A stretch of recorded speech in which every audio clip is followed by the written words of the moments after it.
एका लग्नाची दुसरी गोष्ट. हो करा ना सुरुवात, ती वाट बघतेय.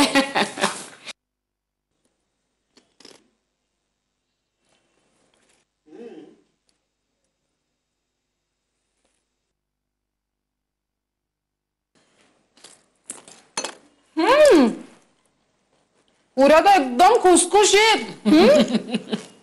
भाजी अप्रतिम झाली. हा, तू पहिल्याच बॉलला 6च मारली सर राधा.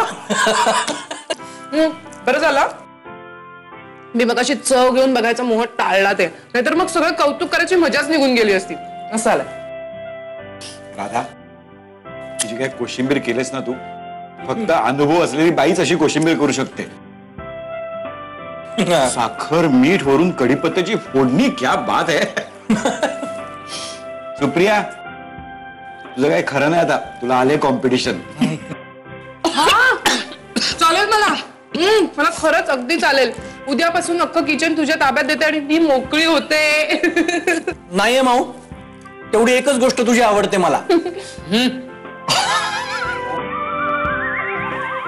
काय म्हणजे बाकी काही नाही येत मला. असं काय करतो ते? बोल बोल बोल बोल सुप्रिया बोल, तू सोडू नकोस, अजिबात सोडू नकोस याला. भाऊजी अगं माऊ, मला वेगळं म्हणायचं होतं. पण खरंच ग राधा, खूप छान चव आहे तुझ्या हाताला. सुगरण आहेस खरी. नाही इतकं कुठे काय, आणि हे सगळं काही मी एकटीने नाही केलंय, घनश्यामनी पण. हो हो हो ग बाई, तुझ्या घनश्यामने तुला फार मदत केली. बहिणी अहो काय मदत करत होता तिला, भाज्या वगैरे चिरून दिल्या. आत कुठे बाई, घरातल्या पुरुषांनी ना जरा धडा घ्या या सगळ्या गोष्टींपासून.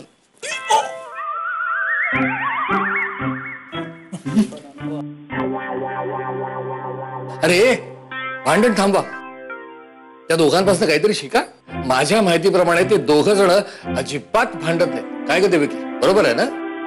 हो, त्यांचा चॉईस एकदम परफेक्ट आहे. पण राधा, आता ना घनाकडनं एक स्पेशल गिफ्ट घेतो. बरोबर दादा, घनाला ना अजिबात सोडू नकोस. काहीतरी घेस तू त्याच्याकडून. हा, वाटल्यास तो काय तुला स्पेशल गिफ्ट देतोय ते आम्हाला सगळ्यांना नाही सांगितलंस तरी चालेल, तुला माफ आहे तेवढं. बाबा, पुरी घालू का? हो हो. खर तर आता पोटात जागा नाहीये, पण केरळमध्ये रोज सांबार भात खाऊन कंटाळा आला. एक चवीत बदल म्हणून एखादी पुरी जास्त घ्यायला चालेल ना ग देवकी? खा ना, खा. एक का 2 पुऱ्या खा. तिकडे काही खातच नव्हतात तुम्ही. शेवटचे 2 दिवस तर नुसते कॉफीवरच काढले आम्ही. मी आपले खात होते सांबार भात. अगं कंटाळा इतकायचा ना त्या जेवणाचा, भूकच लागायची नाही का?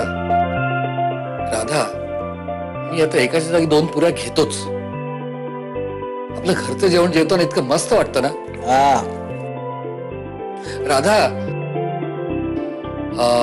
इथून पुढे प्रत्येक रविवारी सगळा स्वयंपाक तूच कर असं माझं म्हणणं नाहीये, पण जेवणातला एखादा तरी पदार्थ तूच कर, म्हणजे जमेल ना? हो.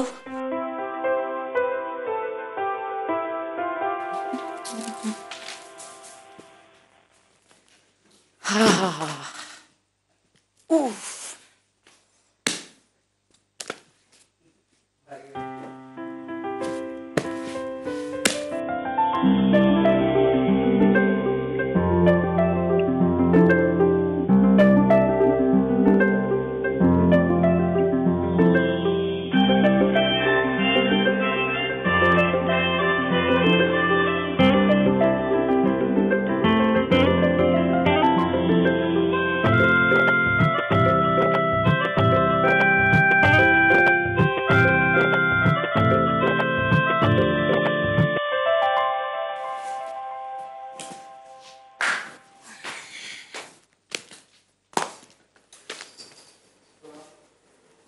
वैनुडी, हा तुला माई आजीने बोलावलंय. ए ऐक ना, तू काय मस्त स्वयंपाक केला होता. सगळं सॉलिड चव आहे माहितीये तुझ्या हाताला. बाहेर सगळे जण अजून तुझं कौतुक करतायत. ए मला शिकवशील तू तुझ्यासारखा स्वयंपाक करायला? हो मला शिकायची आहे ती चव सेम. हा नक्की प्रॉमिस. प्रॉमिस. ये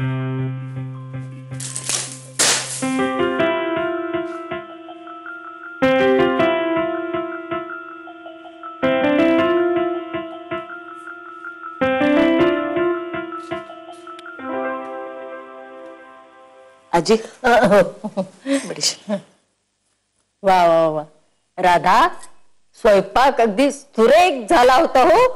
अगं रोजच्या पेक्षा जरा जास्तच जेवले मी.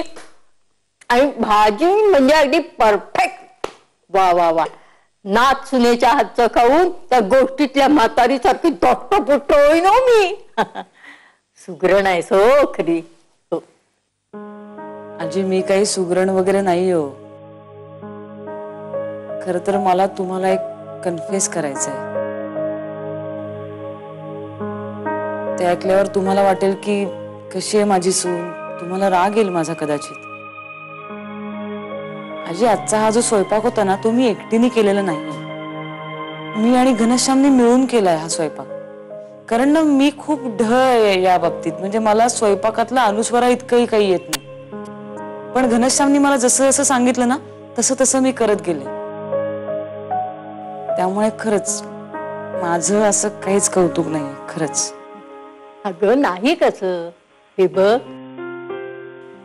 मी शिक्षिका होते ना तेव्हा माझ्या ध्यानात आले विद्यार्थी दोन प्रकारचे असतात. एक ज्यांच्या घरात अभ्यासाचं वातावरण असतं आणि मुळातच जे हुशार असतात ते नियमितपणे अभ्यास करून 80-90% मार्क मिळवतात चाचणीत आणि वार्षिक परीक्षेतही. हो. आणि दुसरे असतात ना त्यांना चाचणीत 40%च मिळतात. अगं त्यांना अभ्यासात गोडीच नसते. त्यांच्या घरात वातावरणच नसतं. पण ते ठरवतात करायचंच आणि हळूहळू का होईना कासवाच्या गतीनं प्रयत्न करत राहतात आणि वार्षिक परीक्षेत त्यांना 70% मिळतात. हो. पहिल्या प्रकारच्या विद्यार्थ्यांचं मला कौतुक नाही. पण दुसऱ्या प्रकारच्या विद्यार्थ्यांमध्ये ग्रोथ आहे, प्रगती आहे. अगं कालपर्यंत तुला काहीच येत नव्हतं पण आज तू इतका उत्तम स्वयंपाक केलास. ही प्रगतीच आहे राधा आणि त्याचंच मला कौतुक आहे. हो. हात मिलाव.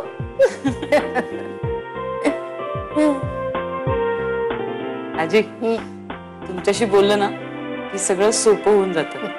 मला खरं तर आधी या सगळ्याचं खूप जास्त टेन्शन आलं होतं. हे बघ तू इतका छान स्वयंपाक केलास ना म्हणून तुला हे बक्षीस. थँक्यू आजी. मी घनश्यामला पण देईन. त्याच्यामुळेच मी स्वयंपाक करू शकले. हो पण शामरावला इतकं डोक्यावर बसून ठेवू नकोस हो. अगं तुला एकदा स्वयंपाक यायला लागला ना की तो स्वयंपाक घरात येणं बंद करील. नवऱ्याची जेवढी मदत मिळते ना तेवढी घ्यावी काय.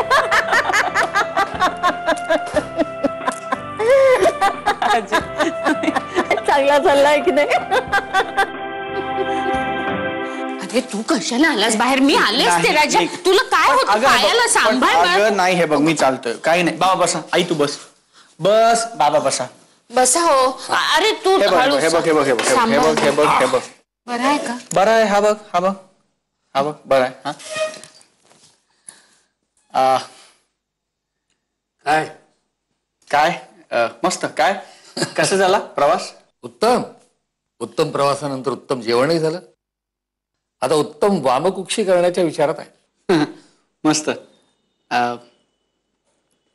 मी पण अगं लोळतच पडलो होतो की मला आठवलं एकदम की मला काहीतरी सांगायचंय तुम्हाला दोघांना. काय रे काय म्हणजे ठीक आहे ना सगळं? अगं हो आई सगळं फर्स्ट क्लास आहे. मला कुठेतरी जावं लागणार आहे त्याबद्दल सांगायचं होतं. अरे काय ग ना तू आत्ता बरं झालं लगेच बाहेर कुठे निघालायस तू? अगं देवकी त्याला राधाला घेऊन कुठे बाहेर जायचं असेल काय रे? नाही राधा नाहीये. मी एकटाच जाणार आहे हैदराबादला. जॉब इंटरव्ह्यू आहे.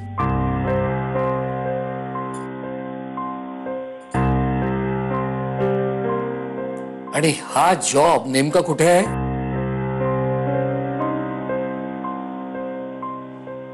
सिलेक्ट झालो तर अमेरिकेला. अरे हे काय घना, अजून ते खूळ आहे होय तुझ्या डोक्यात? अरे तूच तर म्हणाला होतास ना लग्न झाल्यावर अमेरिका बिमेरिका काही नाही म्हणून. आई, एकतर ते खूळ नाहीये, ती माझी पॅशन आहे, माझी अम्बिशन आहे बाबा. आणि दुसरं असं की मी असं कधीही म्हटलेलं नव्हतं की लग्न झालं तर मी अमेरिकेला जाणार नाही. असं नाही होत ना बाबा. म्हणजे अमेरिकेचं ऑल्टरनेटिव्ह बायको नाही असू शकत, असं नसतं आई. आओ बाबा बघा ना, म्हणजे आता हा का काय अमेरिकेला जाणार का? अमेरिकेला मग राधाचं काय? नाही म्हणजे दोघंही जाणार. वा, आमचं काय आहे, तिकडे जाणार दोघं, तिकडेच राहणार, तिकडेच संसार करणार, मुलं बाळ होतील, म्हणजे आम्हाला नातवंडांची तोंडच बघायला नको. मग काय आई, बाबा सांगा तिला, मी आत्ताशी इंटरव्ह्यूचं बोलतोय, ती उगाच चिडचिड करते, मुलांपर्यंत पोहोचली ती माझ्या. अहो तुम्हीच सांगा ना त्याला, आता लग्न झालंय त्याचं आणि हा निघाल. देवकी, घन आता सज्ञान आहे, त्याला अडवणारे आपण कोण? अहो त्याला हवं तो ते करू शकतो. आता चल देवकी, चल चल. अहो तू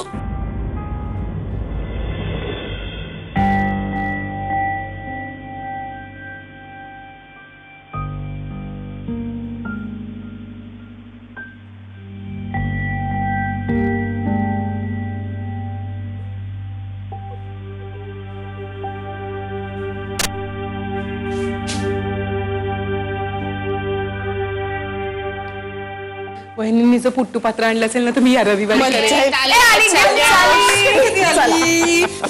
काय आणलं वहिनी? तुमच्या लिस्ट प्रमाणे सगळं काही आणलेलं आहे. चेक करेल. मग कर हे आधी पहिलं तुझं पुट्टू पात्र. रविवारी आमच्यासाठी काय आणलंय का नाही? हो आणलंय तर हे घे, दाखव त्यांना.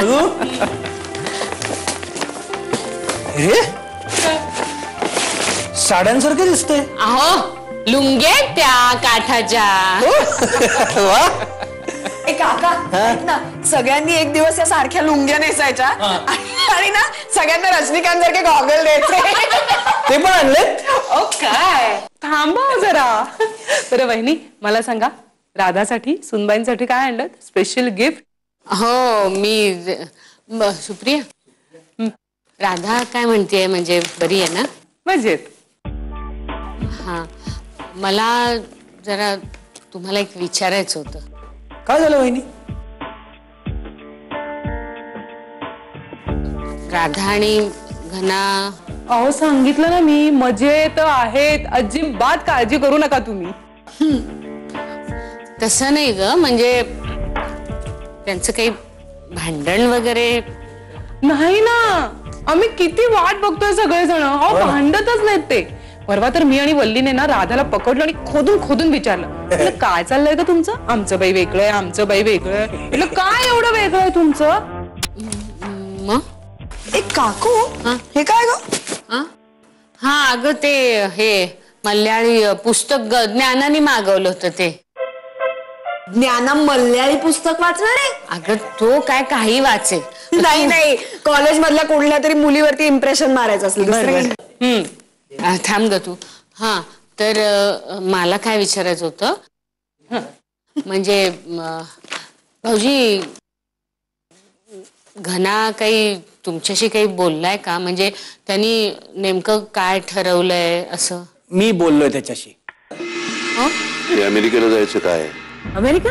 तू आणि घनश्यामराव दोघ जण अमेरिकेला जात आहात, इतकी मोठी गोष्ट माझ्यापासून का लपवून ठेवली?